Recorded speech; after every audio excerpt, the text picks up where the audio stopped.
ಈ ವಿಡಿಯೋವನ್ನ ನೋಡಿದ್ರೆ ಶಾಕ್ ಆಗೋದಂತೂ ಪಕ್ಕ. ಬೆಂಗಳೂರಿಗೆ ಪ್ರಯಾಣ ಮಾಡುವಾಗ ಹುಷಾರ್ ಹುಷಾರ್ ಹುಷಾರ್.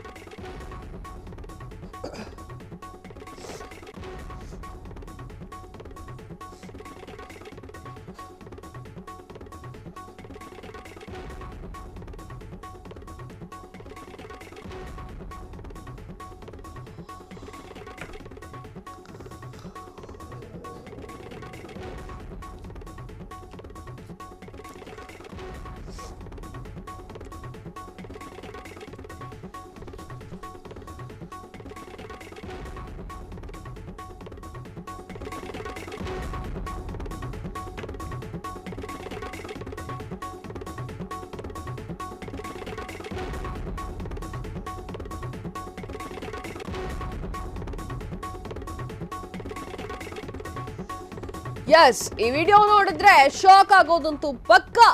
ಬೆಂಗಳೂರಿಗೆ ಪ್ರಯಾಣ ಮಾಡುವಾಗ ಹುಷಾರ್ ಹುಷಾರ್ ಹುಷಾರ್. ಬೆಂಗಳೂರಿನಲ್ಲಿ ರೋಡ್ ರೇಜ್ ಕೇಸ್ಗಳು ಪ್ರಕರಣಗಳಿಗೆ ಬ್ರೇಕ್ ಸಿಗ್ತಾ ಇಲ್ವಾ? ಹಾಗಾದ್ರೆ ಸೈಡ್ ಬಿಡಲಿಲ್ಲ ಅಂತ ರಕ್ತ ಬರೋ ತರ ಗುಮ್ಮಿದ್ದಂತಹ ಯುವಕರು ಕ್ಯಾಬ್ ಚಾಲಕನ ಮೇಲೆ ಸ್ಥಳೀಯರ ಯುವಕರ ದರ್ಪಗಳು. ಬಿಟಿಎಂ ಲೇಔಟ್ ಜಯದೇವ ಆಸ್ಪತ್ರೆಯ ಬಳಿ ನಡೆದಂತಹ ಘಟನೆ ಇದು. 4-5 ಯುವಕರಿಂದ ಕ್ಯಾಬ್ ಚಾಲಕನ ಮೇಲೆ ಹಲ್ಲೆ ನಡೆದಿದೆ. ಕ್ಯಾಬ್ ಚಾಲಕನ ಮೂಗಿಗೆ ತುಟಿಗೆ ಹೊಡೆತ, ರಕ್ತಸ್ರಾವ ಬಂದಿದೆ. ರೋಡ್ ಪುಡಂಗಗಳಾಗ್ಬಿಟ್ಟಿದ್ರ ಅಂತ ನಮ್ದು ಏರಿಯಾ ಅನ್ಕೊಂಡು ನಿಮ್ದೇ ಏರಿಯಾ ಗುರುವೆ ಅದು. ಬರ್ತಾರೆ ಅವರು, ಓಡಾಡ್ತಾರೆ, ಸೈಡ್ ಕೊಟ್ಟಿಲ್ಲ ಅನ್ನೋ ಕಾರಣಕ್ಕೋಸ್ಕರ ನಮ್ಮ ಏರಿಯಾದಲ್ಲಿ ಏನಪ್ಪಾ ನೀನ್ ಕಿತುದಬಾಗ್ತಾ ಇದೀಯಾ ಅಂತ ಹೇಳಿ ಆತನಿಗೆ ಹಿಗ್ಗಾಮುಗ್ಗ ಹೊಡೆದಿದ್ದಾರೆ ಅಲ್ಲಿರುವಂತಹ ಪುಂಡ್ ಪೋಖ್ರಿ ಖದೀಮ ಯುವಕರು.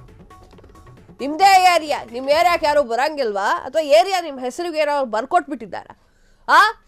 ಆತನನ್ನ ತಳಿದರೆ ನಿಮಗೆ ನೆಮ್ಮದಿ ಸಿಗುತ್ತಾ? ನೋಡಿ ಅಲ್ಲಿ ಆಕ್ರೋಶ, ನೋಡಿ ಅಲ್ಲಿ ಆ ಯುವಕಂದು ಬಿಸಿ ರಕ್ತ. ಹೌದು, ಅವ್ರು ಏನೋ ದುಡ್ಕೊಂಡು ತಿಂತಾರ ಬಿಡ್ರಿ ರೀ. ಸೈಡ್ ಕೊಟ್ಟಿಲ್ವಾ?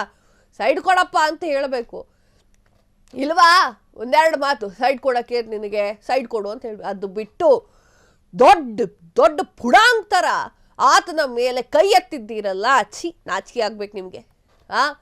ಆ ವಿಡಿಯೋಗಳು ಸಾಮಾಜಿಕ ಜಾಲತಾಣದಲ್ಲಿ ವೈರಲ್ ಆಗ್ತಾ ಇದೆ. ನಿಮ್ಮ ಅಪ್ಪ ಅಮ್ಮನ್ನು ನೋಡ್ತಾರೆ, ಮನೆಗೆ ಹೋಗಿ ನಿಮ್ಮನ್ನು ಹಂಗೆ ಗುಮ್ತಾರೆ. ಬಿಟಿಎಂ ಲೇಔಟ್ ಜಯದೇವ ಆಸ್ಪತ್ರೆಯ ಬಳಿ ಒಂದು ಘಟನೆ ನಡೆದಿದೆ. 3-4 ಪುಂಡ ಪೋಖ್ರಿಗಳು ಕ್ಯಾಬ್ ಚಾಲಕನ ಮೇಲೆ ದಾಳಿಯನ್ನ ನಡೆಸಿದ್ದಾರೆ. ತುಟಿಗೆ ಹೊಡೆದಿದ್ದಾರೆ, ಮೂಗಿಗೆ ಹೊಡೆದಿದ್ದಾರೆ, ರಕ್ತಸ್ರಾವ ಉಂಟಾಗಿ. ದೊಡ್ಡ ಇವರು ಹೀರೋಗಳಿಲ್ಲಿ. ಆತ ದುಡ್ಕೊಂಡು ತಿಂತಿದ್ದಾನೆ, ಅದಕ್ಕೂ ಕಲ್ಲು ಹಾಕೋದು. ಆ ಕೃತ್ಯವನ್ನ ವಿಡಿಯೋ ಕೂಡ ಮಾಡಲಾಗಿದೆ. ಏನ್ ಅನ್ಕೊಂಡ್ಬಿಟ್ಟಿದ್ದಾರೆ? ಛೀ.